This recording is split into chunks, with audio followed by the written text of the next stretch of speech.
Hey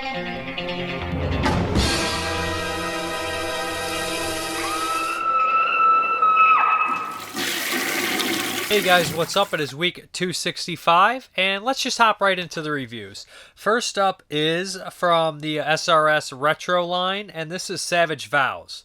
Now, this is an SOV made from 1995, and this is like it's produced by the Polonia brothers. You guys know them. They did like what was the one that was a splatter farm and stuff like that, and they did stuff with some of the latter day Camp Blood movies, if I'm not mistaken.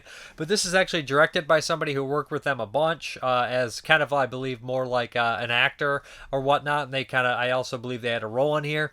That is something, it's skipping my mind right now. So, okay, Savage Vows. Yeah, so it's kind of, very typical in some ways, SOV from 95, but there's a couple really cool things that make it stand out a bit. So, essentially what we have here is a struggling, widower.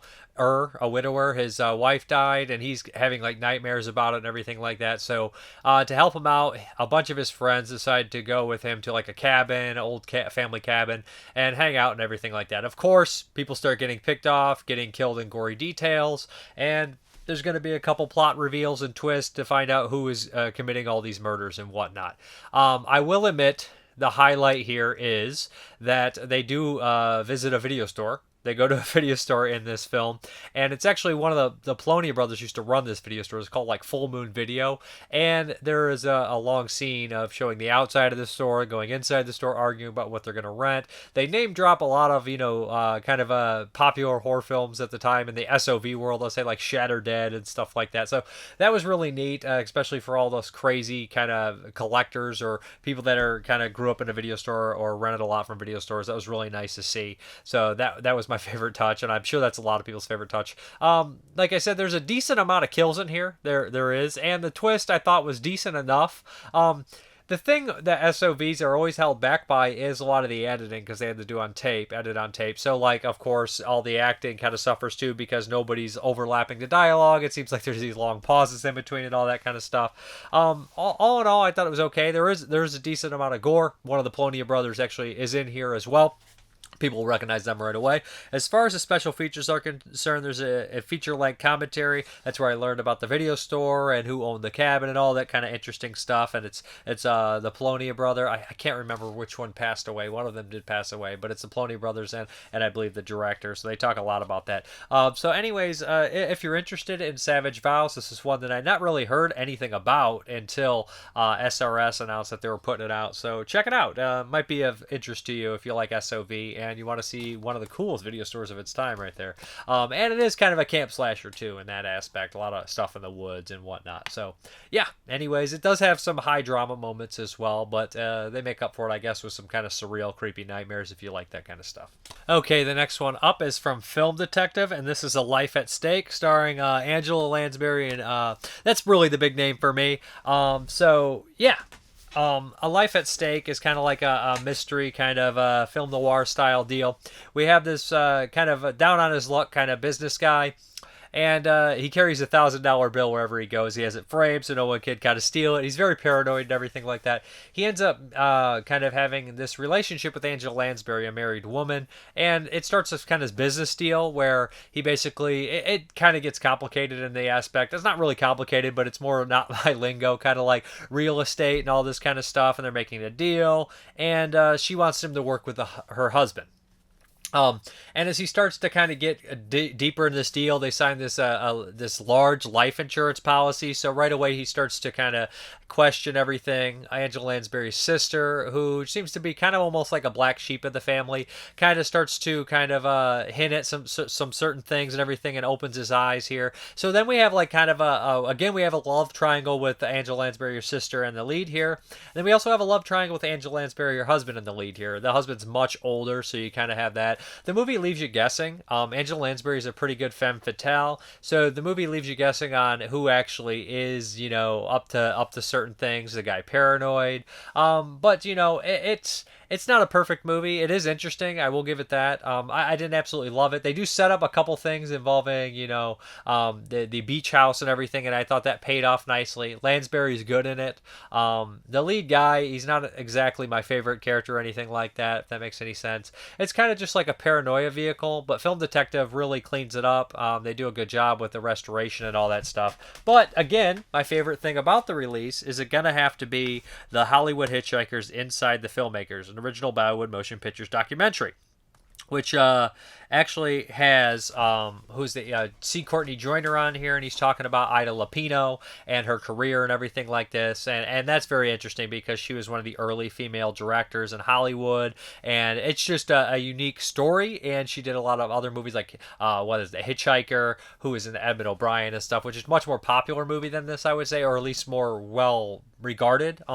So it was that was a nice, interesting kind of look into her career, which I thought was definitely worth the purchase. And I really like how they do these the special features on the Film Detectives. They're about like 15 to 25 minutes. They never wear out their welcome. They never repeat themselves typically. They're edited very nice with footage, and it's just professionally well done. I mean, like, I think a lot of companies should take note of their special features, considering the fact that sometimes it feels like if you watch, you feel that you hear the same thing 100 frickin' times. It's just talking heads. There's no like finesse or flair to their special features. Here, it's different here. They do a good job. There's also a commentary by Jason A. Nee and a full color insert booklet featuring A Career at Stake, Angela Lansbury in the Last Days of the B Noir, an essay by Jason A. Nee, also who does the commentary. So if this sounds like it's up your alley, I would check it out. So Ida Lupino, a very popular director and someone who had a very important pivotal moment in Hollywood, and this kind of talks about that. And this one also, I feel like there is some themes and stuff in here which are a little bit more interesting. And it doesn't end as your typical film noir. It is dark, but I think it's a little bit different here than some of them, although they all kind of end at a dark level. You know what? I don't know how typical it is, but I think the ending did stand out a little bit here. And like I said, it did leave me guessing. At one point, I thought that a couple of the characters were possibly throwing me a fast one, and it was going to have a switcheroo, and I'm not going to tell you if that happened or not. But anyways, A Life at Stake. Okay, the next one up is kind of a one that I've been waiting for a while. This is the new one directed by Brian Paulin. You know, Brian Paulin did a lot of crazy gore films, including Bone Sickness, Blood Pigs, Cryptic Plasm, and Fetus. So it had been a while since I've seen a feature-length film by him. He also had Morbid Tales come out, which was an anthology, some older stuff. Then he shot a wraparound for. Did not get a chance to watch that one. But Septic. Okay, here we go. So right when this one started, I felt like it was a little bit different than a lot of his other films. Now, Brian Paulin's films are dark and disturbing and gory, and they're just kind of on the extreme side, right? He does his own special effects. He usually stars in the movies or has a role in the film. He's kind of like a one-man filmmaker here. So like I tons of ambition all the time, and just his films take a long time to make, but they're very handcrafted and individual and kind of one of a kind. So there's that. Septic, like I said, it starts off a little bit different in terms of like subject matter. I know he made one early called Dead Girl on Film, which I never did get a chance to see. I think I have a copy here, and I imagine that probably has a snuff aspect as well. This one does too, which after seeing his other films previously, like I said, like Fetus and Blood Pigs, they were just kind of really crazy, insane monster movies. So this one starts off with a couple that it appears they're trying to raise a lot of money for some sort of surgery. She's trying to get pregnant. They have a sick daughter, and it's really kind of gritty and grungy kind of situation here. They kind of talk to Brian Paulin, who's going to help them get in contact with some rich people so they can start their own Red Room, which is kind of like an online snuff place for rich people to watch and all this kind of stuff. Think Hostel, I guess, on a that kind of level, but more of the internet kind of hostile kind of deal, I believe. So essentially they set up a Red Room, and we do get some creepy clips of somebody looking around on the internet and accidentally clipping in some of like the dark web and finding like some crazy snuff stuff and all that kind of deal. So like there's that, but there's also like a sexually explicit angle, which is not always in his films, where there's kind of some fetish stuff just with like puke, just one scene, and then there's some like sexy stuff, and it's very gross too. Like they kind of like push your buttons on the grossness of stuff. I don't want to spoil every gag or every kind of taboo thing in the film, But about halfway through the movie, maybe not even halfway before that, we're kind of introduced to this strange doctor, and that's when these medical experiments and these kind of weird experiments, along with the snuff, starts to get intermingled. And I felt like this was more in the Brian Paulin realm, right? Because we have kind of weird deformities and tortures that aren't really typical in a lot of other extreme films, but they are typical in the Brian Paulin world, especially if you see something like bone sickness, which is, I mean, not bone sickness, but more so blood pigs, where you just see all sorts of weird, kind of crazy things happen to people. But that happens in here too. And there was a couple moments with the gore gags where an orifice, geez, I can't speak today, was just like had a bunch of pus coming out, and I was just like, oh boy, man. So like, if you're looking for gore, look no further than this one. This movie has tons of gore, tons of nasty shit going on in it. And that's definitely the highlight, you know. As far as like the special effects, like I said, they're top notch, especially on a budget. The acting in independent movies always ranges, you know what I mean? It could be either due to some of the editing or just some of the performances, dialogue, whatever it is. Not all the performances come across genuinely great, okay? I have to be honest on that. You know, almost every independent movie, the performances will range in quality, most definitely, or scene to scene, that kind of stuff. And that could be sound issues, all sorts of things, to be honest. So like, I can't like say that all the acting is excellent. Brian Paulin, he has some good moments in the movie, and he has some good action moments in the movie, which was nice to see. And that the action moment kind of comes towards the end when you're like, oh, it's starting to weigh down. You're like, okay, so, and then we kind of have a nice little surprise there. Like there's meltdown, like, I don't even say meltdowns, but like there's this brutal, like, complete, like, destruction of skulls and all that kind of stuff as well. As far as the storyline's concerned, I did not like it as much as his kind of monster stuff, because I'm more of a monster person, and the ideas in those scare me a little bit more, like blood pigs and fetus. They just kind of blow my mind, the ideas of them. It's just like, holy shit, this is scary in that. And this is more kind of, I guess, in a grounded, weird kind of underground kind of world. So like the ideas and stuff, and the fake snuff and the torture and stuff, that definitely will appeal to a lot of you know, kind of extreme horror fans and everything like that. And there is moments that kind of made me kind of gag a little bit, like, just like I said, the one scene in particular towards the end of the film, I just was kind of shocked by. And it doesn't really pull punches on who it kills and all that kind of stuff too. There is some sort of like a character playing like an Asian, which is kind of strange, but the character says himself that he's kind of putting it on purpose, over exaggerating, so people kind of, you know, suspect, like, they let their guard down a little bit. And he kind of explains this with like the anglerfish and all that kind of stuff. So if it sounds like it's up your alley, I know there's some special features on there as well. If you're a fan of Brian Paulin, there's behind the scenes of Septic, outtakes, audio commentary with cast and director. Like I said, if you're a fan of his films and you're looking for something more a little on the sexual side from Brian Paulin, and more, I guess, grounded in a weird kind of crazy way, although it's not completely grounded, you know. But if you're looking for splatter, don't look too far from that, because that's pretty good on that kind of stuff. So, yeah. Anyways, I should say that the kind of the soundtrack I thought was pretty good, like in a creepy way. A lot of, like, I say droning in some ways, and like pounding, and some of that came across really well done. Although sometimes the music and sound effects do overpower some of the dialogue, but like, again, that's very typical in independent films. So if it sounds like Septic's up your alley, you can get it on eBay. So that's where he's selling it right now. I believe he has more, so check it out, eBay, or check out his website. I'm not sure if it's on there yet, but check out eBay for sure. Search Septic, Brian Paulin, or Gore, or something like that, it'll pop up. Okay, the next one here is from Jonathan Wilhelm, and this is a Patreon pick. This is what he told me to pick any Mondo Macabre movie that I wanted a chance to check out. So I picked Perversion Story, aka One on Top of the Other, a 1969 gialli, or a Euro thriller from the legendary Lucio Fulci. This is kind of the special edition here. Believe it or not, this is one of the handful of Fulci films I had never watched. And I was like, well, let's remedy that now. I got a chance. I'm going to pick the Mondo Macabro. And so I popped it in. And yeah, so like this has, who's in this one? I don't want to stop. John Surreal. And who else? I know, like, I don't want to forget any of the like big names. There was a couple names in here, which, John Ireland. That's the one I'm forgetting. And I was like, oh, John Ireland was in a Fulci movie? John Surreal? So it's like, it's very kind of shocking, because like Surreal was in so many of these, like The Sweet Body of Deborah, and he's in a couple other ones too that are kind of bigger. He's in a Lenzi gialli, or Euro thriller. Just, I've seen him in a lot of things, and he has a lot of respect as an actor, I believe. as far as I could tell. And John Ireland, of course, kind of a classic actor. He did end up popping up in some really crummy movies like Satan's Cheerleaders. I don't know. A lot of people like that movie, right, by Graydon Clark. I'm not saying it's a horrible movie. I'm just saying kind of a definite B movie there. So, anyways, what we have here is I don't even know how to go about the plot here. So, essentially, we have this kind of rich playboy. He runs this. I don't want to even say playboy, but he's married, and he runs this like kind of medical clinic. His wife is sick, and he's out kind of sleeping around with this other woman who like is a model photographer. Very common in Euro thrillers to have like the gorgeous models in and around the place, and you can have like all that kind of stuff. Definitely incorporates into these things. So one day his wife ends up dying from some sort of attack. He's not really sure how.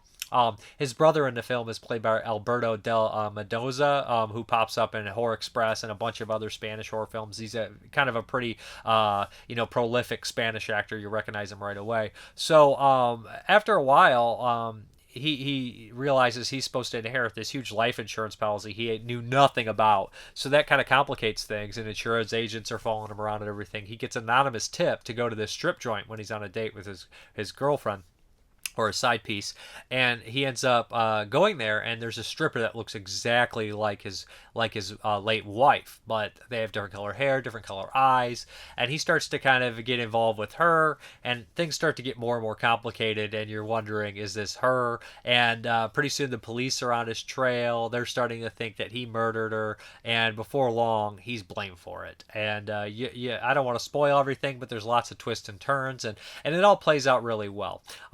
The acting is all well done. I mean, some people say in the special features that John Surreal is not like the most emotive actor or anything like that, but in the Gialli, Stephen Thrower says, well, in Gialli, you're not really supposed to be. You're kind of keep it as a question mark and whatnot, and that makes sense. But towards the end of the film, he does have some expressiveness in his eyes, and Stephen Thrower, of course, points that out as well. There's another interesting aspect here. This actually is filmed in a real-life gas chamber, which they say it's the first film. I don't remember the location off the top of my head. San Francisco gas chamber or something along those lines. First place to be filmed in there. So anyways, it's a really well-made, well-shot. The cinematography is well done. The set designs. It's a very professional, completely different from a lot of the other Fulci stuff. And very different from either his early stuff, like Lizard and Woman's Skin, his early horror-oriented or thriller stuff. It's not much like that one either, or The Psychic. I mean, it's even, I guess, more in the vein with some of Umberto Lenzi's early Gialli, but I think it's better than a lot of the Umberto Lenzi, Carol Baker ones, and I know that may be sacrilege. I think it's better than all of them. I think it's really well done. I think the story unfolds really well. It looks great too on Blu-ray, and it has a score by Riz Ortolani, who's my personal favorite composer. I think he's amazing, and he worked with Fulci in Don't Torture a Duckling, and he did one of the most amazing scores ever. And of course, he worked with Ruggero Deodato. It goes without saying. Anyways, yeah, I was impressed with this, and I'm super happy that I finally got to watch it. So it's always good to check a Fulci off your watch list, right? And I had a DVD of this one, and then right when the Blu-ray was announced, I was like, well, I gotta get the Fulci Blu-ray, nice special edition. The special features on here include the full extended European version, interview with actor Jan Surreal, interview with star Ilsa Martinelli, interview with writer Stephen Thrower, exclusive 12-page booklet by Roberto Curti, and then there's actually some lobby cards and everything in here as well. This is all region Blu-ray. Check it out. You won't be disappointed, especially if you like Fulci, or especially if you're like, I don't like the real harsh gore stuff. This is different for Fulci, and it's good. It's good stuff. All right, guys. Now it's time to hop into those 1980 movies. They did this to you! They're trying to turn us against each other!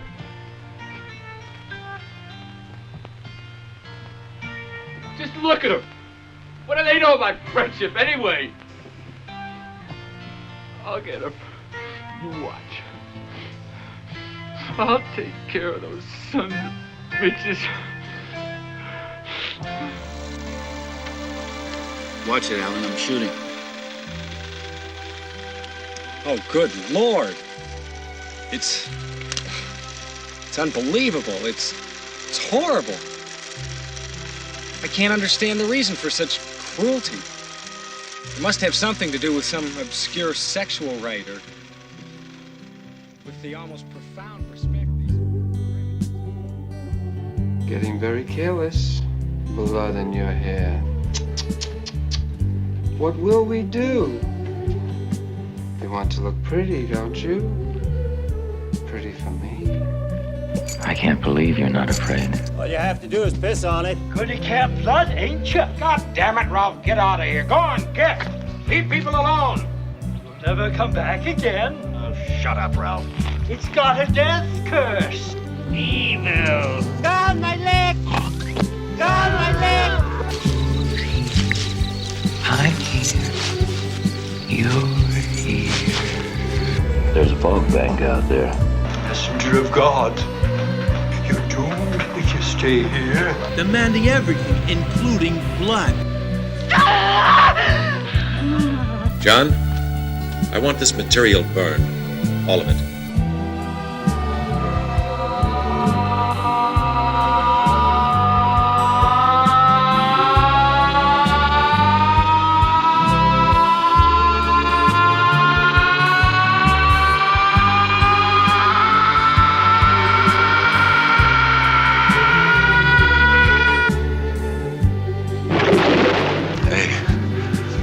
I ain't the crazy one. Remember? In the lake, the one who attacked me, the one who pulled me underneath the water. And he's still there. Used servitude. I think you will all meet again. In hell.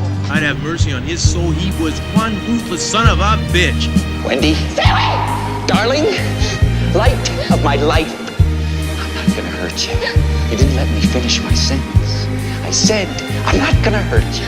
I'm just gonna bash your brains. I'm gonna bash them right the fuck in. Well, Dad, are you proud of me now? Do I measure up? Huh? My son was a son of a bitch, and he was no good. That's it. My son is dead. I don't want to talk about him no more. Oh, Cindy, you're gonna die.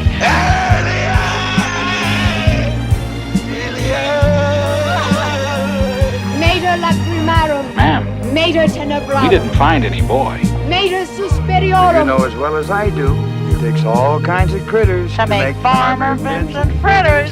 I wonder who the real cannibals are.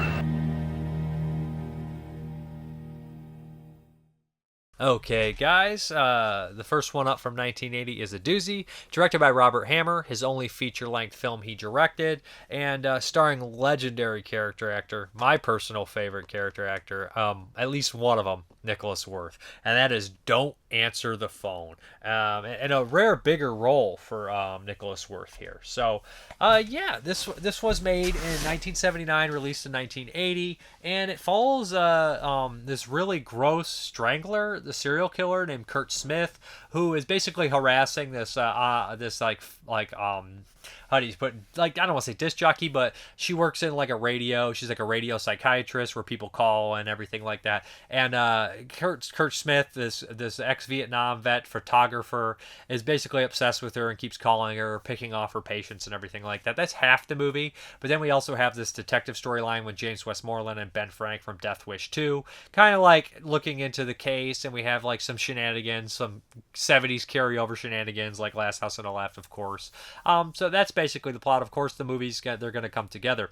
The real highlight of this film is Nicholas Worth and what he put into this performance. Now, if you look at him like on paper, he's like, they say he has post-traumatic stress disorder. He's racist. He hates his mom. He hates his dad. He hates women. He just hates everything. He also has some weird religious kind of things like that, religious obsession. He's just every serial killer you could possibly, every check mark of a serial killer, the reasoning, and it's all mixed together, right? Like he has mommy daddy issues. He hates women. He's racist. He's a religious fanatic. He has post-traumatic stress disorder. He's a voyeur with the photography. So he's like every possible thing you could crunch into one serial killer. And you're like, that's just like a kitchen sink approach. But for some reason, and Nicholas Worth directly worked on his character in the script, he knocks it out of the park here. He is just an amazing performance. And some people say it's like a hammy over-the-top performance, but I think it's so weird and just bizarre and genuinely creepy. And hands down the best part of the movie. So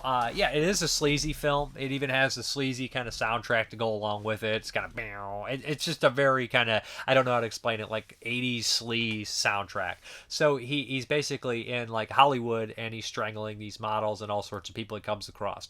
Now every time the cops find the bodies, they talk about how badly they're damaged, how they were raped in every orifice, everything like that. And but like during the actual murders, they are graphic and disgusting, but it's more of a strangulation kind of. They avoid like kind of showing a lot of the details, and then like I don't know if they like decided to add that stuff in later and whatnot. But the movie is kind of famous for Nicholas Worth having like these crazy monologues where he like just talks and everything, like just like kind of, I guess, soliloquies to himself while he's drinking, and he's just like completely delusional. It's just wonderful stuff. And not to mention that he was a power lifter, and he is really a big guy. He's very strong. He's very intimidating, and he played like a henchman and a goon in so many movies, including Darkman and Hell Comes to Frogtown, Action Jackson, Best of the Best 2, Hologram Man. He plays like this kind of goon, and although he is scary in those movies, he's almost cartoonish and goofy. And this one, he's genuinely fucking terrifying, like one of the better performances of a serial killer in a movie. And towards the end, when he actually has a face-to-face with the psychiatrist, she's really great too, and it's just a really intense performance for both of them, and scary, and you can see the physicality in everybody. So the ending ends exactly like another 1980 movie that I love. I won't spoil it, but if you watch the opening of this, you'll see that, and it's kind of funny to me, and I always bring it up when I talk about both movies. In 1980, they both made these movies, Don't Answer the Phone and the other one, and then they were in a movie together a couple years later, and I wonder if they brought it up like, hey, you that happened in your movie too. It's like exactly the same fucking way. That's crazy. But anyways, I really enjoyed this one. Like I said, it would be like it would be higher rated if it weren't like, and I don't want to say like the tonal shift, because I understand that carryover from the 70s tonal shift, drive-in grindhouse movies, and I'm fine with like having some weird comedy in your movies. I've gotten used to that. Towns Dreaded Son, Last House on the Left. It's just that the Nicholas Worth stuff is so much more scary and well done, and him just wandering the streets, and like the cop stuff's not horrible. It's just sometimes just seems just not up to stuff with it, right? It's just not nearly as interesting as Nicholas Worth or the psychiatrist. And there's this like element of real kind of grimy shit that he's picking up this poor psychiatrist's patients and strangling them too at times. So as far as the special features are concerned, we have some carryovers from the old BCI disc and Code Red Blu-ray, Answering the Phone video star with Nicholas Worth about the this film, and then we have For What It's Worth, they ask about a lot of his other movies, which was really great because there's not very many interviews with Nicholas Worth, and he died in like 2006, 2007, unfortunately. He's always done a great job, and I always enjoyed seeing him. Then we also have a commentary track with writer-producer Robert Hammer and a director introduction. And Robert Hammer did take some heat for this movie because of, people saying misogynist, all that kind of stuff, and he did base a little bit on the Hillside Strangler case, kind of looked into it, and that case was happening at the time, and whatnot, and the suspects had not been apprehended, so that's pretty crazy. Anyways, Vinegar Syndrome did a great job restoring this. It sounds great, looks great, and it's just a crazy 1980 movie with one of the best performances, hands down, by Nicholas Worth, so check it out. Okay, the next one from 1980 is The Hearse. This is also a Crown Royal. And that was the same with Don't Answer the Phone. This is also a Vinegar Syndrome release, and I had heard, not too pleasant things about The Hearse, but I had seen the cover floating around. This was the first time watch for me.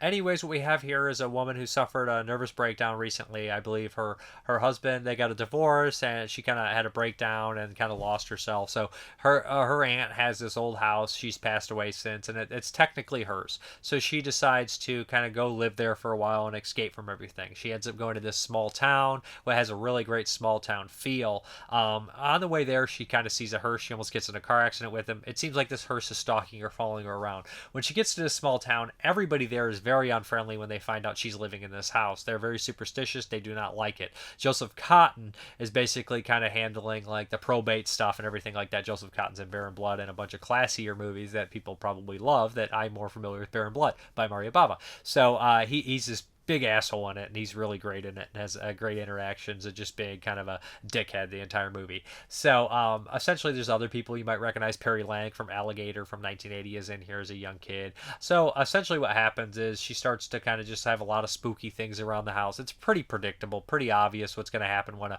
kind of a strange man starts to hang around, and all these people. She's reading a diary, and the diary's kind of showing all these things in her life and like the past. I mean, and a lot of this stuff seems to be occurring to her at the same time, and the hearse is always in the background. It's kind of just a spooky haunted house situation where lots of things are coming to fruition from the book. It's like I said, I don't want to spoil too much, but it's predictable. What it does well is it does have a nice small town feel. It's professionally well shot, and like I said, it does have like a nice little feel to it, and although it does kind of have the charm of a really well-made TV movie at times. The lead performance is solid. Joseph Cotton's good. All the side characters are good. You'll recognize the heavy-set guy in the diner as the heavy-set, perverted kind of guy who buys photographs from Kurt Smith and don't answer the phone. He's funny in both films. I should have brought him up. He's good. He's good. But yeah, anyways, like it's just like it kind of drives you crazy that everyone in this town is an absolute piece of shit. Chris McDonald's also in here. You know, Shooter McGavin, very young in here. And the ending, it kind of saves all the carnage for the last like 10 minutes or so. And anyways, I can't give this a wholehearted recommend, but I can't give it a negative either. I was right in the middle. I gave it like a 6 or something. I enjoyed it for what it was, but I don't absolutely adore it or anything like that. It's a little dull, but it's well made, if that kind of floats your boat. And it's well shot too, and it looks great. It sounds great from Vinegar Syndrome. But I know a lot of people are disappointed. It's not like a killer car movie of a hearse driving around running people over and killing them. That's not the movie. This is not that. So it's something different. And really, as far as special features are concerned, we have an interview with lead actor David Gratuax. I don't know how to say French names, are very strange and hard for me to say, especially if I haven't heard them pronounced out loud. But that's the second one from 1980. That is The Hearse. Okay, the next one here is absolutely bonkers. Definitely made the Video Nasties list, and this is Night of the Demon. That's right, not to be confused with Night of the Demons or Night of the Demon from the 50s. So that's the classier movie, of course. Night of the Demon is the 1980 kind of Bigfoot run amok movie that Severn put out. It also, like I said, made the Video Nasties list, and I had seen this one before. It's been a while. But rewatching it, I had a good time with it. So the whole movie is absolutely fucking ridiculous. We open up with basically a doctor. He's all bandaged up and he's in this hospital bed. And then what happened? Where are your friends? They're all dead. We don't know. They're all missing. What's going on? Your students? He took them in the woods. And so he kind of explains the story, and we kind of have this flashback. Within this flashback, we have other flashbacks of them recalling other Bigfoot stories where we go into the story of Bigfoot kind of ripping people to shreds, ripping off a biker's dick in graphic detail, killing a guy chopping wood with an axe. So, like, we have these flashbacks or these campfire tales within the flashback. At one point in this movie, mind you, we're in a flashback the entire time, we have the professor attacked viciously, only for the character to wake up, and it's the professor's wife at her bed, not even at the camp with the other people, dreaming about it, and it's a fake out. You're like, you can't do a fake out nightmare sequence in somebody else's flashback. It's just like, what the fuck? How would he even know that happened? How would he even know? So it's just absurd. Like, structurally, it's absurd. But really, what you do for this movie, you watch it because it's absolutely sleazy and gratuitous in its gore, and it has a lot of weird shit going on, and the ending is fucking bonkers. This is like one of the meanest Bigfoots of all time. So so basically, this group of kids and this college professor are out there to look for the Sasquatch, and they fucking find him. He's pissed off. They find this weird legend about, religious fanaticism in the woods and people being raped, bestiality, and weird mutated offspring. And you're just like, this is going places that I did not expect it to go. I did not remember it getting that crazy. I did remember the graphic penis ripping and the Bigfoot swinging around the guts around the fucking cabin, which is awesome. So, like, there's lots of cool stuff to like about the movie. The acting, it's not great. It's not the worst you've ever seen. It's pretty silly at times, but it fits the tone of the movie. Like I said, if you're looking for Bigfoot to kill a bunch of people and just be brutal and act as if like a 1980s slasher where he takes like pleasure in hurting everyone, then Night of the Demon is for you. As far as the special features are concerned, there's a bunch of them, and I checked a lot of them out. Basically, Cryptic Currency, Transgressive Aggression in Bigfoot Cinema video essay by David Coleman, author of the Bigfoot Filmography. And this is really cool. Like, I watched all these back to back, and there's a lot of fucking Bigfoot. So they break down all all the different films that this possibly was inspired by and stuff like that. They go into all these Bigfoot kind of films, like what they took from what. Then we also have Tales from the Cryptid interview with Stephen R. Bissett, co-author of Cryptic Cinema. This guy knows a lot about it as well. And like I said, like I learned so much about Bigfoot, but I'm mixing all of them up. I don't want to like attribute what this person said to what that person said and whatnot.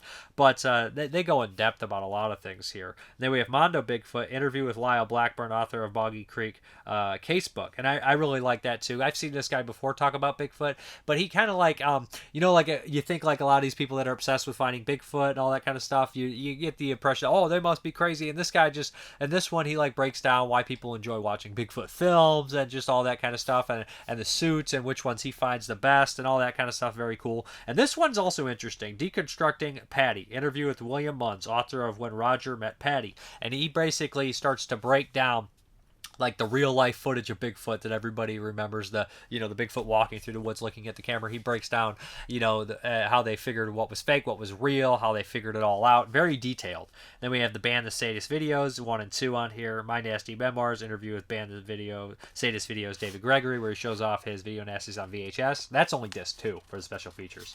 And then on disc 1 we have Just a Little Green Kid out of Waco, Texas, interview with producer Jim L. Ball. Didn't Even Make Me Do It, interview with director James C. Watson. Eye of the Demon, interview with cinematographer John Quick. Fraternity of Horror, previously unreleased 1964 feature produced by Jim L. Ball and shot by John Quick. And then we have the trailer. So there's a lot on here. They actually wrote a little novelization tie-in that you could get at one point, which I imagine is extra sleazy and goofy. But if you're looking for like just kind of like trash-tastic 1980 video nasty Bigfoot movie, then Night of the Demon's the one for you. It's fucking bonkers. It's nuts. Speaking of nuts, we're getting into the next one here, and this is We're Going to Eat You from 1980 by Troy Hawk, who did Deadly Encounters of the First Kind, which I covered a little bit ago for 1980. Completely different movie from this. Like, it's crazy that the same director did We're Going to Eat You and First Encounters of the Deadly Kind. It's kind of mind-boggling. So this is such a weird movie. So essentially what happens is, at the very beginning, we have like these two trappers that land on this island, and they're telling them that their guide is leaving. Why is he leaving so quick? And you find out right away. Basically, all these people kind of ambush them, and they start like chopping and killing them, and just it's an elaborate kind of attack scene happens.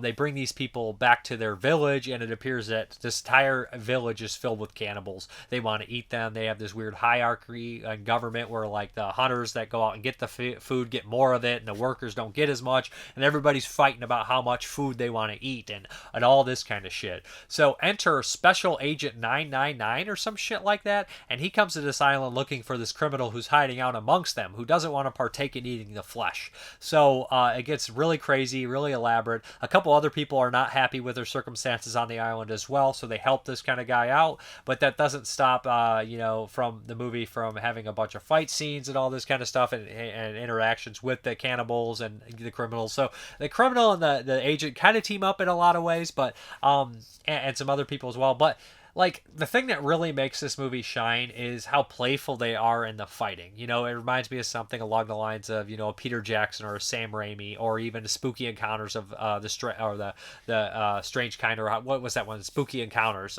basically. Where, like, they're playing with the fights very, very, I don't want to say they're having fun with the fights, you know what I mean? Like, where a character gets knocked down, he falls on a table, and a meat cleaver lands down, and a hand gets chopped off, and you're like, oh shit, his hand got chopped off, but then he stands up, and it's just an arm that's been sitting there, and his hand didn't get chopped off. Like, lots of fun like that. The bad guys are really weird and gross and crazy, and they definitely, in the back, they hired, like, a lot of character actors that just have faces like oven mitts and stuff like that. Like, this, catcher's mitt, sorry, oven mitt.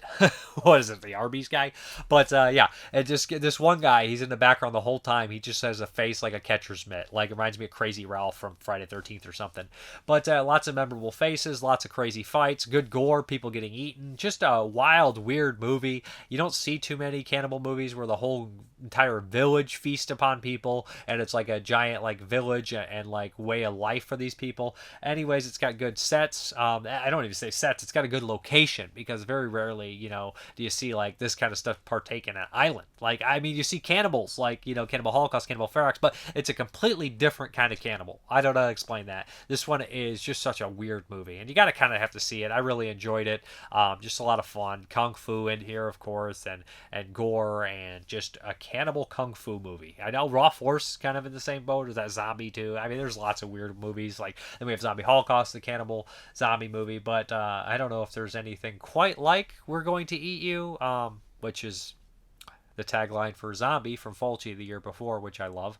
But yeah, check this one out. It's a lot of fun, especially if you like the kind of playful fights and gore all mixed together. This is definitely for you. Okay, the next one up is Vengeance from 1980, aka Scream of Vengeance, and this one made the Tier 3 Video Nasties list, believe it or not, and I do believe it after watching it. So it's worse than some of the ones on the second list for sure. So what we have here is kind of like the plot of like Beyond Terror, the 1980 movie, right, with the criminals on the run, but it's a little bit different, a little bit more grounded. We have these 4 criminals that decide to basically, they kind of break into this diamond, this guy runs this diamond shop, they break into his house, and they tie up his wife and daughter and say, you're going to come with us to go get these diamonds, and if our guy doesn't hear back every 5 minutes, we're going to kill your family. So these other 3 guys take him to there. Something goes tragically wrong. One of the bad guys is such a fucking piece of shit, he can't help himself but try to rape one of the characters, or rape one of the characters, and a bunch of people end up dead. They end up taking 2 hostages on the road with them. And they basically are stranded in the woods when they try to make a break for it. And it's basically a game of survival, these 2 versus these 3 kind of monsters. The bad guys are really creepy. They're really well done. All of them have like unique like kind of looks to them, and they're very memorable. Especially the one character, Luke, who has like this whole weird, this really bothersome scene with this young girl that he has kidnapped, and he basically asks how old she is, and he starts singing this Sweet 16 song, and that whole scene is just well done, and it keeps you on the edge of your seat, and just really bothersome. Another thing I noticed here is when people get shot, you feel it. The squibs go off. They have like big impacts, and it's just bloody, and it feels kind of like a sense of realism in when the squibs when people get shot. But most of all, it's just kind of a survival film where you pit this newly met guy and girl that were at a laundromat trying to survive, you know, against these monsters that are chasing them down in the woods. The bad guys get their comeuppance. I enjoyed most of how they got killed. I thought that was worth it, and it's a dark, sad ending of a movie. And like I said, I like these kind of movies, chase them through the woods deal, and it is more of an exploitation movie, but it crosses into the cruelty, I think. And like I said, that opening with the home invasion and stuff like that, it's pretty fucked up. Like, it goes a little bit further, and I think I saw more uncut version than maybe the typical stuff that a lot of other people saw. But anyways, I thought this was a really good exploitation kind of movie from its time. It would be nice to see a Blu-ray or DVD of it somewhere. Scream Vengeance, or Scream for Vengeance, or just Vengeance. There's like 3 movies called Vengeance, so be careful. There's one from 70, there's one from 77, and there's one from 1980, and I'm sure there's more than that too. And then there's I believe there's even another one, spaghetti western called Vengeance by Antonio Marighetti. So be careful. A lot of vengeances out there. So yeah. Okay, the next one I'll be relatively short with, maybe. Every time I say that, I take forever. But this is A Bat Without Wings, and this is a Shaw Brothers flick from 1980, and this is one of 6 kind of horror-oriented Shaw Brothers movies that were released. I already did Lost Souls, so this is the second one, Bat Without Wings, and this is more of an action, mystery kind of adventure, I guess, than a horror movie, but it does have a lot of these kind of like gothic little takes on it and everything like that. So basically it opens up with explaining a story. There was this kind of demon, or this crazed person that called himself the Bat Without Wings, and he basically fought 28 boxers, and he killed 26. Eventually these 2 subdued him, and after that kind of lived in infamy and whatnot. He's supposedly dead. After a while, this supposed character comes back, the Bat Without Wings, and starts attacking people and, you know, killing them and poisoning them, and he's claiming he's the Bat Without Wings. And they basically, this guy wants to get revenge because his daughter was murdered, and a couple other people get involved that don't want to see this. A fiance, the daughter, and another guy who so they start to look around, but it appears that there's a lot of people looking for the Bat's swords because the swords were separated and whatnot, and they were given to two women that he absolutely loved. It leads to all these kind of double crossings and reveals, and people are who they are. They're not who they say they are. People are not on the side they say they are. There's some people faking their deaths, all this kind of stuff. There's lots of kung fu fights and sword play and everything like that, the best of which kind of take place in this underground layers where it looks kind of like horror oriented with a lot of thick fog. There's a really cool like pond or bog scene where like all the water's poisoned and shit, and they do play around with a lot of that stuff. The main bad guy's really cool, and I enjoyed the kind of thing at the ending where like they kind of go into lunacy. Overall, it's a decent, solid, cool Shaw Brothers flick. I've seen better, of course, but I thought this was an interesting take, and it does share similarities to something like Human Lanterns, which would come out 2 years later from Shaw Brothers. Like I feel like it does kind of share like some of the gothic stuff. I would call that more of a horror film and more gory too. But yeah, this one does have some cool aspects, some revenge and mystery and intrigue and everything like that. But by the end of it, it's a lot less supernatural than you would think. That is a bat without wings, and they say the bat without wings like 500 fucking times in this movie, so you won't forget, right? Yeah, that's bat without wings. I'm going to say it again. Okay, and the last one from 1980 is Visitor from the Grave. This is a Hammer House of Horror, directed by Peter Sasdy, who did one or two of the Hammer Draculas and a slew of other kind of horror-oriented ones. So, A Visitor from the Grave. Now, this is a perfectly well-made, well-directed movie as far as filmmaking technique is concerned. It's just that the script is so dull and so by the numbers that it would be very hard for you to have really any intrigue. So, the very beginning of the film, we have a couple kind of vacationing in this I don't know if they're in like this, I guess it's like a English home kind of in the country. This crazy guy shows up and it's just her, the woman's just left alone. He says, well, your boyfriend he owes me money, I'm going to take it on you. He attempts to rape her. She kills him. They decide to cover up the body, and she's pretty much haunted from this guy's ghost ever since. Without like 10 minutes, you're like, I know exactly what's happening here, and we're going to have that twist. And then they even at the very end of that, they have another twist that you see predictable, and this could be any more predictable. I don't even know why they would even it's just one of these deals where it's not particularly bad, but it's so by the numbers that you're like, okay, I got it. And it still goes on for about an hour. It's just everything about it seems like so much, like so obvious and everything. Like you generally see some blood and stuff like that from, the ghost and stuff, but I really can't even talk about this anymore without just telling you the ending and saying how obvious the entire thing was. And I mean, it's not nearly as good as something like Charlie Boy or Silent Scream, or I would put it on maybe a little bit worse than Children of the Full Moon out of the 4 Hammer House of Horrors I rewatched or watched for this, but I just have not much to say about it. There is kind of a crazy seance, but at the end, but it is what it is. It's predictable kind of gaslighting, possibly ghost story here that you've seen before, or maybe done better after this was made. I doubt this was the originator in this kind of thing, I mean, that would be Legend of Hull House, has all that stuff too, right? So anyways, that is A Visitor from the Grave. Not really the strongest in the Hammer House of Horrors, to be honest, but definitely the weakest so far. Alright guys, we're here for You Ain't Seen. This is my pick for you. This is Martin Scorsese's 1990 movie Goodfellas. Pretty much a legendary crime movie, mobster movie. I figured you don't like mobster movies, so I figured you should either see Goodfellas or The Godfather. I feel like you probably would like The Godfather more, but Goodfellas, I feel like, is kind of like the references that you hear a million times more modern. I don't know. It's tough to call. So, this is based off a book that's supposedly a true story. You know how that stuff works. You never know in this kind of stuff. Right. So, essentially, it stars Ray Liotta, is why I picked it too, because Ray Liotta recently passed, R.I.P., great actor. It also stars Robert De Niro, Joe Pesci, Lorraine Bracco, Paul Sorvino, and a lot of other people that you'd recognize. It basically put every Italian character actor that was around at the time in the movie. Michael Imperioli is in there, Kevin Corrigan, just everybody's in this movie. Who's Paul Sorvino? Paulie.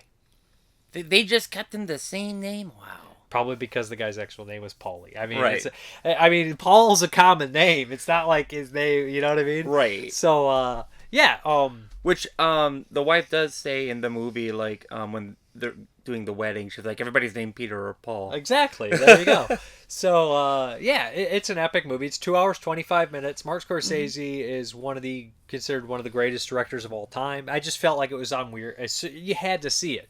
So he obviously did more kind of mobster movies with Casino, which has De Niro and Never seen Casino. De Niro and Pesci again. But he did a movie before that had De Niro and Pesci in Raging Bull, where they were paired up together. We did watch a little bit of Raging Bull. Yeah, I did. You watched it. I just watched. But I feel like the partnership between those two is always so great. Now, like, watching this is the first time I realized how much of a role, like how difficult a role Ray Liotta had.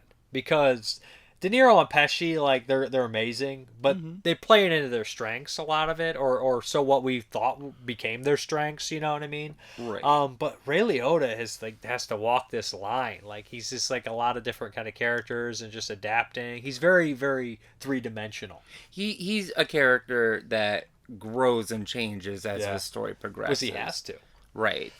So anyways, like, the movie opens up typically, like, it doesn't open up right in the beginning. It kind of hooks you in with something that they come back to, which is really great.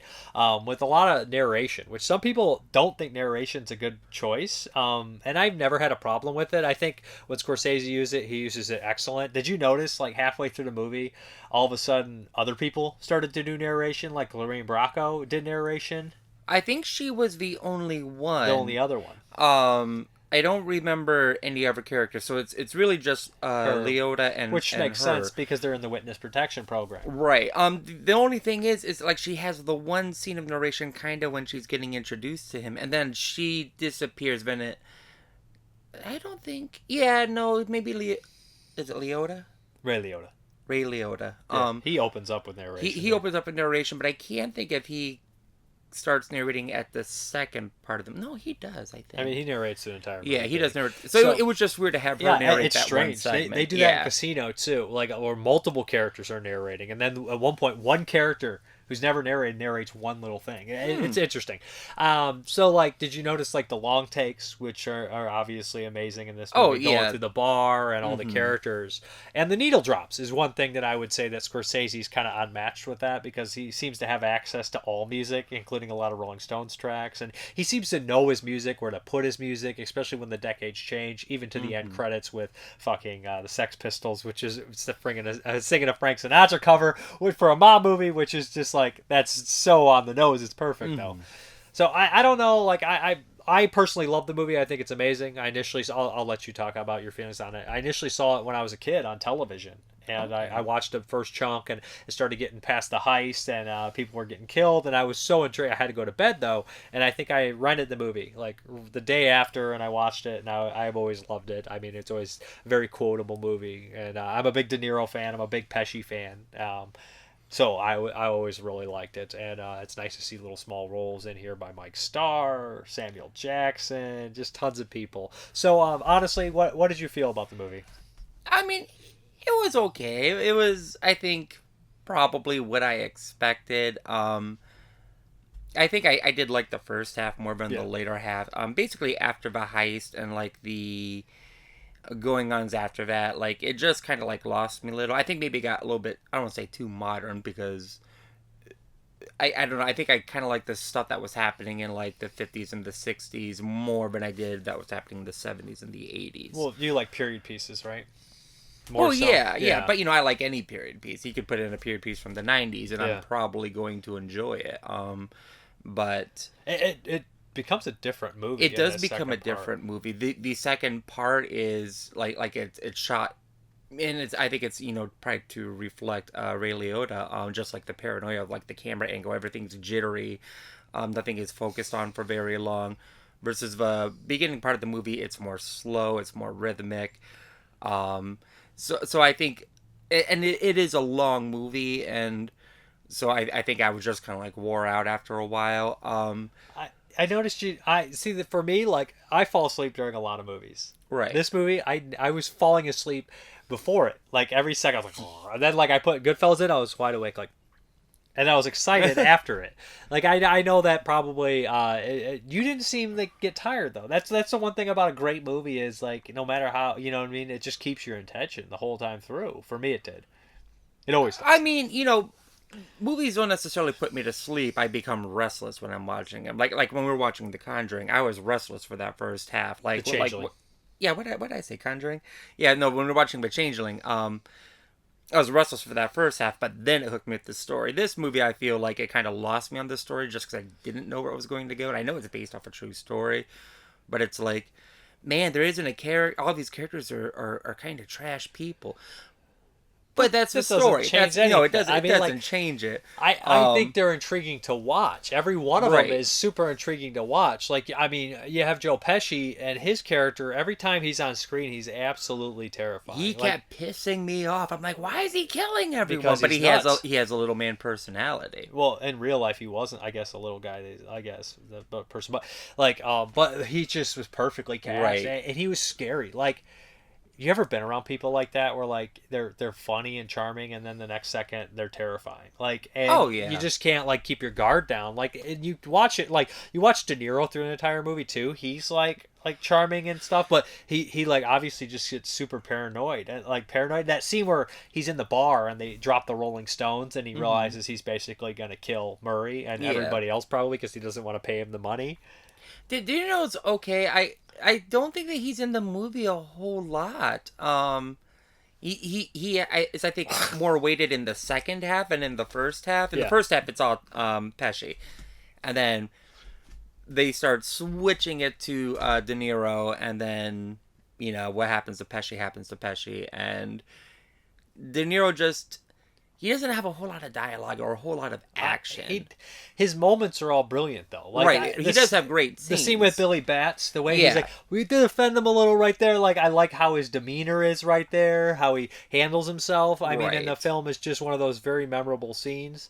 And also, just like his interactions. Like, I feel like he just, you see him change too. He's a character. Joe Pesci never changes. Joe Pesci never changes. No. But you see De Niro and Ray Liotta change throughout the movie, and even Paulin. Like, they're just like everything gets so much worse for these guys. Like over Right. time. Like, and I know like you never thought it was being glamorous. Well, its attempt probably was to show you kind of like a glamorous side of just being able to get whatever you want. But the second half is obviously the downfall of everybody and stuff Right. like that. Now, like again, I know you're not as big into like music as me, like that type of music from the 60s all the way up until that time. And I love that kind of music. So like I think the needle drops really help, especially Layla by Eric and the Dominoes, Eric Clapton or whatever. When they use they find it's, I think it starts with Johnny Roast Beef, who has probably my favorite interaction with De Niro because it's so realistic. Where he's like, "I told you not to buy anything," and he's like, "It's in my mother, it's in her mother's name," and he's like, "Don't fucking," and he keeps saying it under his breath. It's like, "What was that? What'd you say?" Like, I love that so much. I still laugh when I think about it because it's so dead on. But like that needle drop is just perfectly done. Like where it shows all the characters getting killed over there, and it ends with Carbone and the freezer. Like, Yeah. did you not have any an emotional, any... when you seen I that? could not emotionally attach to any character, and I think that might have been... I mean, they're not good people, but they're I mean, still... they're not good people, but I think that because you have such a huge cast of characters, and I don't want to say that they're all stereotypes, but they all play into like the Italian stereotype. Everybody speaks exactly the same. You hear the same. But they all do their own thing. They too. all do their own thing, but they all, you know, everybody has like the same like 3 lines over and over, and I think that's just what I expect and what I have seen from the monster, the mobster type movies. But at the same time, I think that knowing who these character actors are, just seeing them, gives them their own kind of oomph. Anyways, and I like when I first saw the movie, I could tell them apart. Like, I knew almost all the people apart, like, right away. It's just, I don't know that my mind works different from you and how I relate to, like, side characters. Like, in movies, like, I knew, like, all the characters in Day of the Dead when I first watched it. In Band of Brothers, we watched the series in World War II class, and I memorized every soldier in the show, and it's a whole fucking platoon. And it's just from watching. It's just, like, I take note of these things. I pay attention to the small characters, because to me... like the small characters in the background, what they're doing, it just adds like a certain depth to it that I like, and like their interactions with some of the major characters. I don't know. That's just something that I've always been intrigued by. Like it feels lived in the world. And the characters all seem like they. No, you're absolutely right. But I also come from like the animation background, so to me, like side characters are still significant characters. There's just something about like drawn media that like I gravitate towards versus regular people, you know, and that's just always going to be my preference. I love side characters. I love Day of the Dead. I love its cast. But in this case, and I think it is because they introduce everybody so quick, and then like then they go an hour without ever showing them again. Like there's like a good 45-minute chunk because I really liked Paulin. And they introduce him and he has his section in the beginning, and then you go 45 minutes without any Paulin. I'm like, well, where's my guy? And then he does come back. And so Paulin was your favorite. Paulin is probably my favorite of the characters. It's kind of weird, like, because Paul Sorvino's in this movie from '78 called The Brinks Job, which is also based on a true story about them pulling off this giant heist, and it's got a bunch of people in there, like Peter Falk and Warren Oates and stuff like that. And I feel like it's weird that he's also, like, he wasn't involved in a heist, but he's in another, like, the heist. The heist stuff is probably the most interesting, I think, aspect of the movie. Because you bring in, like, the idea of the organized crime. They're actually doing something, right? Right. That, you know, the heist stuff is neat, but then they never show any heist. I just like the which I don't think you need to. No, Reservoir Dogs never shows the robbery. Right. I don't know. Like I like a lot of the side characters. I like the music drops. I like the dialogue. The dialogue is priceless, especially when it comes from Joe Pesci. Like he's horrible, but he's funny. Like he's funny, especially when he's like, he's like, you guys didn't make coffee. He's like, what? I look like a fucking caterer? Like the way he like interacts is like it's. Not some of the worst stuff he says, like the racist stuff, but like the shit he says, like, what do I look like, a fucking caterer? Like that kind of stuff is the kind of shit you say to your friends. Like, and I feel like his demeanor and like De Niro and just Pesci's ball busting in the movie is like become almost like a huge part of like pop culture where people just, even the Goodfellas from the Animaniacs. Yeah. So like I feel like it's so funny, like when he's like, no, I look like a fucking carrier. He's like, hey Carbone, get that coffee to go. Carbone makes some coffee. And then after he kills Stax, he's still making guys like, oh, he's like, no, you fucking idiot, it's a fucking joke. Like but like Pesci's like he's just amazing at it. Like he's scary as shit, and he's just, I don't know how you do that. Like comedic and scary. Yeah, Pesci is I think the strength of the actual movie because he is like the most like contention when like not contention but you don't know what you're going to get with him. Like I think De Niro is more subdued in this movie than like in some of the other stuff I've seen, and he kind of like. I mean, I'm never going to trust De Niro. De Niro's smart though. Like he's smart, he's cunning. Like you know what I mean. He's relatively put together. Pesci is totally unhinged in this. You know, like dialogue wise, again, I think it's because we are just saying the same lines rather than every mobster movie I've seen. But maybe it's just we're all quoting this one. Like the drinking game of this is every time somebody says that they're busting your balls, you take a shot. I mean, because it is literally every 30 seconds. Go home and get your fucking shine box. Right. That part's brilliant. I'm just busting your balls. You know, it's like, okay. I love it.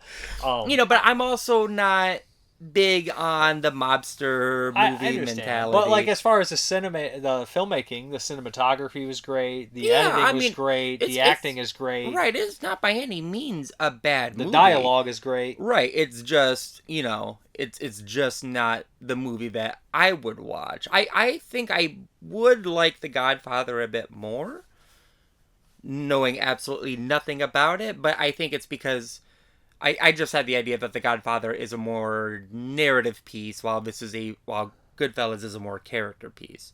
Which is weird, because I feel like maybe I tend to prefer character pieces, but actually, no, I think it really is narrative that I really like. I'm not sure. Like I said, I'm a big fan of it. I'm also a hater. 5 out of 5 for me. Yeah, you're almost at that point now where if it's something too popular and you haven't seen it, you just hate it. That is a absolute lie. The Shining, Goodfellas, need I say more?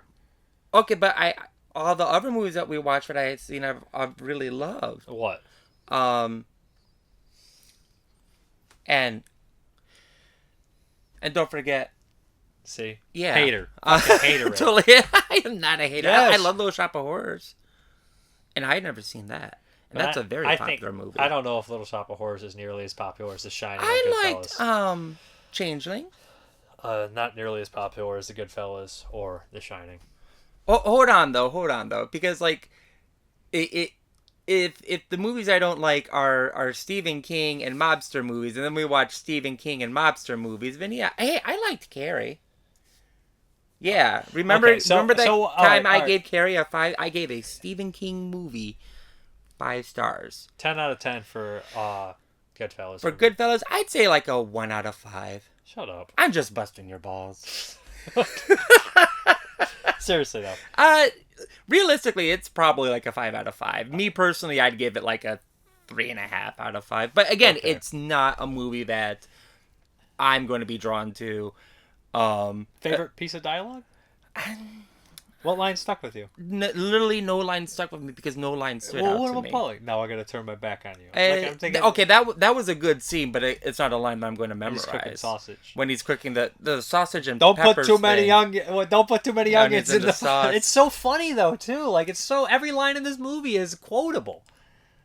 I mean, no, every line in this movie is quotable because it has a funny Italian mobster accent. That's why it's quotable. Not true. There's other characters in here who say stuff. You know, like, oh, it's in my mom's name. You know, my mom's name. But the thing is, like, I don't think I laughed when I was watching this movie. I mean, I guess the humor was. I think it grows on you. I do. Like, I think it grows on you. I think when you watch it, you're just like.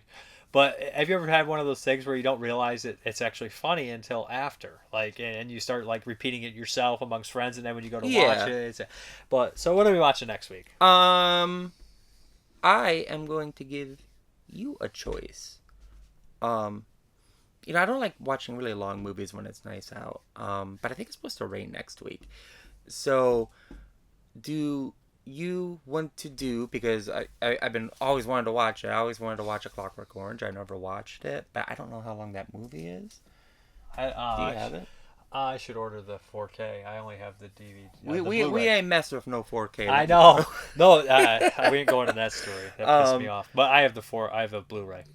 So I was torn between either Clockwork Orange or I think enough time has passed, like 3-4 weeks of that I do want to see the Corman Little Shop of Horrors. So I don't know. You want to watch some 50s black and white sci-fi, or do you want to watch some Anthony Burgess? You know, Clockwork Orange is probably 2 hours and 25 minutes too. It probably but it's great. Is it great? Yeah, I think you'll like it better than this one. Do you think that this might be my third Kubrick film? Third favorite. Doctor Strangelove's one. Doctor Strangelove is an absolute favorite. And then I'm really into Space Odyssey. Yeah. But you don't like The Shining. It's not that good. We're done. Wait, no. What movie are we going to pick? You want to do Clockwork, or you want to do Little Shop of Horrors, and we'll do Clockwork maybe the week after next or something like that. The week after next. Or maybe I'll pick Clockwork because I planned on picking it too. You did? Yeah. Okay, Little Shop of Horrors. Little Shop of Horrors, the Corman original. Yep. I think it's black and white. Yep. I think it's like 1960 maybe? Really? 1960? 59, 60, somewhere around. I just want to watch more Corman because anytime I watch a Corman movie, I like. Let's do it. All right, fine. Little Shop of Horrors it is. All right, let's get into these questions, comments, concerns, all that stuff. So last week I asked you one movie you didn't care for at first, but it eventually you ended up liking it, and how many times did it take to watch, whatnot. So here we go. RB. The question of the week is the easiest one for me. I remember watching Day of the Dead and being so let down and disappointed because I had rented Dawn of the Dead a couple weeks earlier and watched it over and over that weekend. It instantly became my favorite movie. I think I was expecting Day to basically be a direct sequel to Dawn, and I was disappointed and hated it. I watched it again a couple years later and was like, okay, this movie isn't bad. Eventually, I seen a documentary about George Romero as an adult and started to understand and see what a genius George was, and started to understand the themes in the Dead trilogy. Fast forward to today, and Day is right on par with Dawn for me. There are 1A and 1B basically. Both 10 out of 10 movies, and still the two greatest zombie movies of all time, and both on my personal top 5 horror movies of all time. I wouldn't disagree. I've always loved Day. I used to like Day better than I like Dawn. Now I like Day's my favorite movie. I go back and forth, but I don't think Day's ever going to change again. Love Dawn and Day and Night. Super way. Haha, I agree with Jeremy. The Shining's overrated, though I'd probably give it a second watch. Great video. Thank you. Barnabas Collins. Great video as always. I was curious. I love your intros that you put together for the 80s horror, but would love to see the list of movies you used to make it.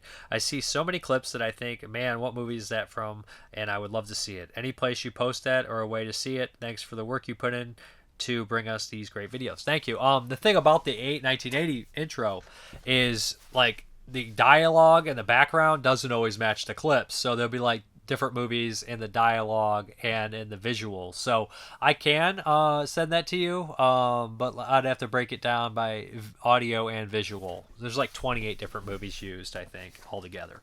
So Ken Coakley, I worked at a movie theater that had Trick or Treat in 1986. I talked about it a little bit last week.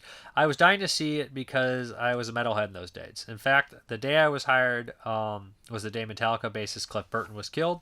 Mark Price, who played the protagonist Eddie, was on Family Ties with Michael J. Fox and James Gross.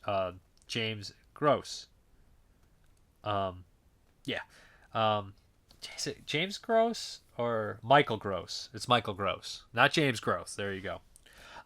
Eddie looked just like one of my heavy metal buddies in the movie. Blackie Lawless from Wasp, Dee Snider, Ozzy Osbourne, Paul Stanley, and Gene Simmons were all considered for Sammy Kerr role, but they all turned it down. So they hired a dancer from a TV show called Solid Gold. His name was Tony Fields, and he passed away when he was young. Yeah, I think he died of HIV, actually. Keanu Reeves, who was really into thrash, was considered for the Eddie role. I picked up Ragman Blu-ray at Rock Shock a few years ago. It's at my sister's house in storage, and I'm dying to watch it again. Yeah, it's a lot of fun. I watched Black Roses on Joe Bob Briggs' Lost Drive-In on Shudder last week for the first time since I rented it somewhat in the 80s. It was still entertaining. Yeah, I remember it being fun. It's not the best movie ever or anything like that. But Horse Cinema, The Hitcher is a classic. He left out the best part of the Rutger Hauer quote after he said, "I cut off his head." He says, "And I'm going to do the same to you." Sorry, I just had to add that. It's all right. D. Gulag, comedian Gallagher had something to do with the funding or production of Alligator. It's a real classic. Uzi Suicide 666, best reviewer on the planet. Thank you. Milo 169. I guess I'll add Lost Souls to my watch list. Been aware of this movie, but never checked it out. I don't know why I like movies like that. I guess I'm just addicted to misery. Haha. Just need one of those pervert cards ASAP in the case the police come knocking. Yeah. Curse of Frankenstein and Dracula in 1958 were two Hammer movies I saw when I was like 17 and didn't really like them. Now Hammer horror is my favorite genres. The more I watched them over the years, the more I fell in love with them. Maddie Mack, been wanting to see Hotel Fear for years, especially given how good Perfume of the Lady in Black is, and it didn't let me down. Mondo Macabre did a great job. Agreed that it was cool to see Luke Miranda killing it against type. Mike Moore, not horror, but the first time I saw Jackie Brown, I guess I didn't really get it. I guess I was fairly young at the time, but now it's probably my second favorite Quentin Tarantino film behind Django Unchained. I kid. There's a lot of good films listed here. Giant Monsters, All Out Attack, Nightmare City, and Alligator are favorites of mine. I even enjoy Monstroid, even though it's really bad and goofy. I like the monster in Monstroid. Jason Lindbergh, Friday the 13th Part 5. Hated it when I was young. After rewatching it as I got older, I loved it more and more. I like it. I love that one. Sadie Tate, Ghost World. It was probably the second viewing when things started to shift for me. Jacqueline Young Ginger, Babadook for me. I hated the kid in it originally, but after rewatching it years later, I became more empathetic towards him. Steve Rodinsky, The Phantom Menace. I hated it as a kid, though I thought it was stupid and awful. Never watched it again until I was an adult and actually had a great time with it. Like the plot, character, set pieces just worked well for me. Chris Truex, A New Nightmare. Watched it once as a kid and didn't like or understand it, but I bought a complete set and watched all of them over, and now it's actually one of my favorite Nightmare films. It only took one rewatch for me to really appreciate the unique take. It's an interesting movie for sure. Cameron Scott, Pontypool. Absolutely hated it the first watch. Don't remember why, but I watched it again 6 months later and it quickly became one of my favorite movies. That movie's bonkers. A lot of these you can understand why someone would be like, I don't know how I feel about that, but then rewatching it's kind of cool. Terrence Cover, The Company of Wolves, Alien Resurrection, Doom Generation are all films I thought were terrible my first viewing, but then gave a second chance years later only to realize that I actually loved them. Yeah, I feel like I felt the same way on Doom Generation.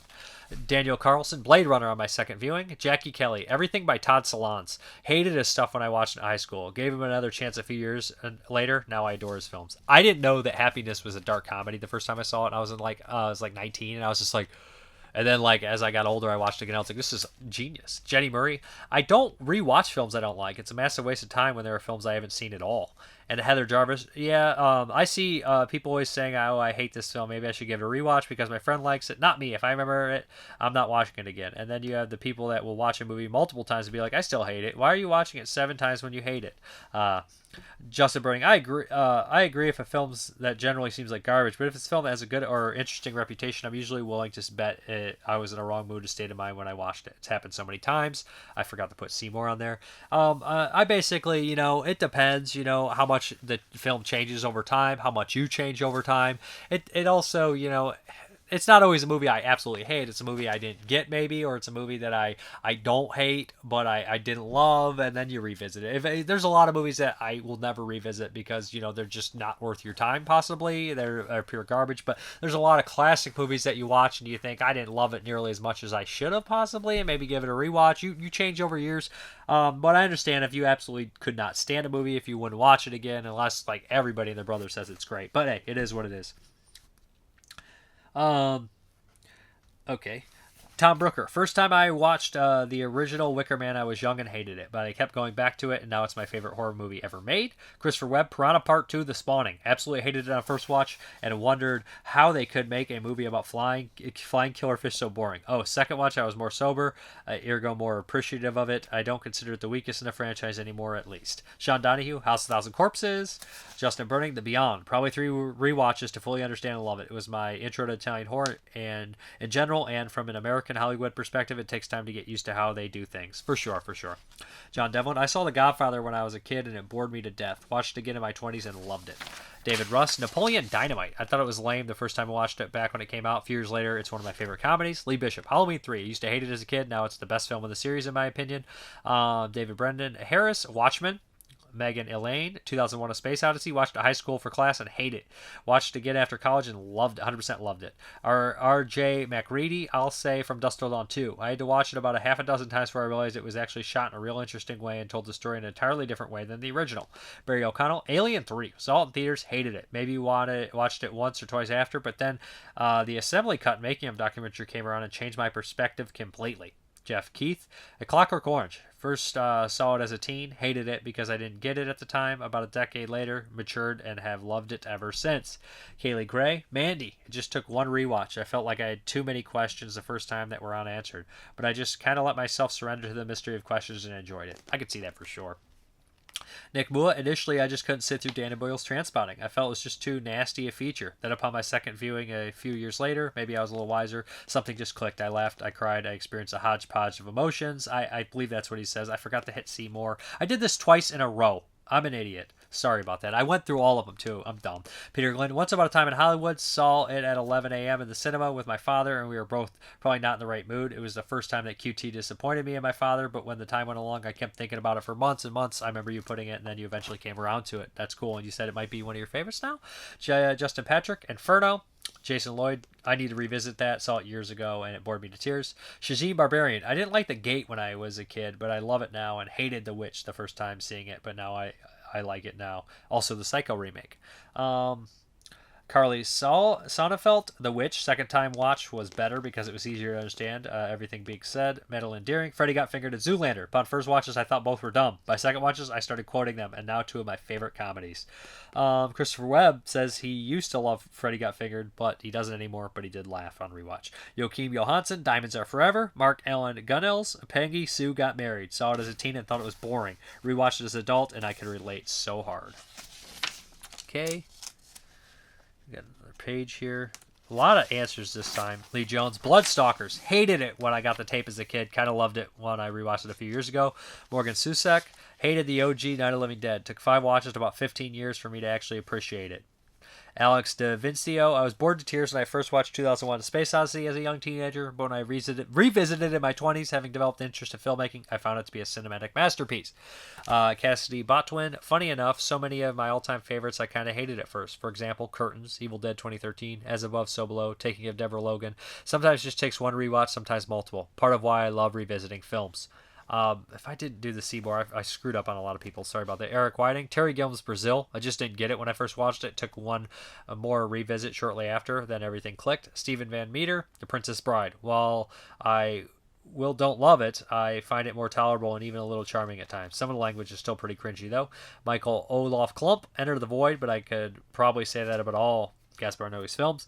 Aaron Mazzola, The Love Guru, hated it in theaters, waited 14 years, watched it last month, loved it. Corey Walter, Jack's Back with James Spader. First watch, didn't get it at all and hated it, but watched it when the Scream Factory put it out and enjoyed it. Chet Turner, I had the opposite reaction with Hitchcock film The Trouble with Harry. Loved it when I saw it as a kid in theaters. Saw it again last summer, realized it was Hitchcock's worst film. Brandon Young, Martyrs. I saw it when it came out, and it was extremely a bad place in my life. I regretted seeing it. A decade later, I rewatched it because my co-host wanted to do a new French Extremity episode and had a completely different experience. I could see if you're in a bad mood, just how bad that one might do some bad things to you. Daryl Spears, Halloween 3 Season of the Witch. Zachary Puccinelli, Sleepwalkers. Danny Sandoval, Hostel. Justin Patrick, another one is Kill Bill. I really didn't get it back in 2003. Neil Machino, Nacho Libre, was disappointed first watch, fell in love the second watch. Now I've seen it 20 times. 20 times. I feel the same way about Murder Party. First watch, I was like, I don't get it. The second watch, I fell in love with it. Eric Waters, It Follows, 5 or 6. At the last page here. Adam Weber, Blue Velvet, just a second watch. Mike Merriman, Napoleon Dynamite, and Texas Chainsaw 2. Salvador Funkenstein, I know you asked for 1, but I'll give you 2 because they are in a series. I hated Halloween 3, like most people for the same reason, but I grew to love it over the years. It really hit the spot on Halloween. One Halloween, I decided to give it a chance. Something about Tom Atkins in that one and the unintentional humor. So much fun. That and I felt really lukewarm on Rob Zombie's Halloween 2. Didn't get the hate then. Watched it again last year, and I don't know if I'm losing my mind or my taste changed, but I grew to love that one. If Season of the Witch didn't exist, Zombies H2 remake would be my favorite of the series.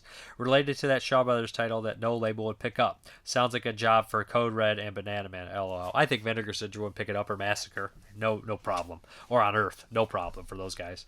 Christopher McFarlane, The Pit, 1981. When I first saw it, it honestly put me off, but after a few watches a decade or two later, I really got to enjoying it, and I began to see some of the flaws of its flaws ended up being its greatest assets. It's a good way to look at The Pit. I love The Pit. Carson Peters, Cabin Fever 2, took 3 times. Hereditary took 2 times. Suspiria took 3 times. Those are all good answers, to be honest. Different movies, too, completely. So for next week's question of the week, I want to know one actor-director combination you wish happened. Like, just they could be past, they could still be alive. One actor-director combination you wish got to work together. Like, it's like I would have loved to see Clint Eastwood direct Joe Pesci. Anything. I don't know if that happened. I don't think it happened. But just any actor-director combination you would have really liked to see. So that's going to be the question of the week. Let's hop into this update. Okay, let's hop into this update. First up is the 4K, the Candyman, the new Candyman. It was a good price. I would like to revisit this eventually. I enjoyed it. I know some people didn't. Like I said, it was close to being really great, but it was like missing something for me. But I did enjoy it, and I definitely will revisit it. So that's Candyman. This was an accident. I am a part of the Disney Club, just in case they release some of the exclusives. Sometimes I will forget to cancel or deny one of their offers, so now I have Turning Red on 4K. Yeah, if my nephew stopped by or something, maybe we can watch Turning Red. I definitely didn't want it, and it was expensive, but these kind of things happen, right? That's the price you pay when you gamble with Disney Plus or Disney Club. But I did eventually get Something Wicked This Way Comes out of it, right? So next up we have Knockabout, which is somebody picked for a Patreon pick. I ordered this from Eureka. So this is directed and co-starring Sammo Hung. I think Jason Willard's the one who picked this. This looks fun, from my understanding. Should be pretty cool. And then also I had to order Revolver from Eureka when I ordered. This is a fantastic Oliver Reed movie. Fabio Testi's in here. Is it Sergio Salama? Who directed this one? Sergio Salama, or however you say his fucking name. I believe he did direct this one. Yeah, he did a bunch of spaghetti westerns, but Reed's got a great performance in this movie. And last up is 4 Times That Night by Mario Bava from Kino Lorber.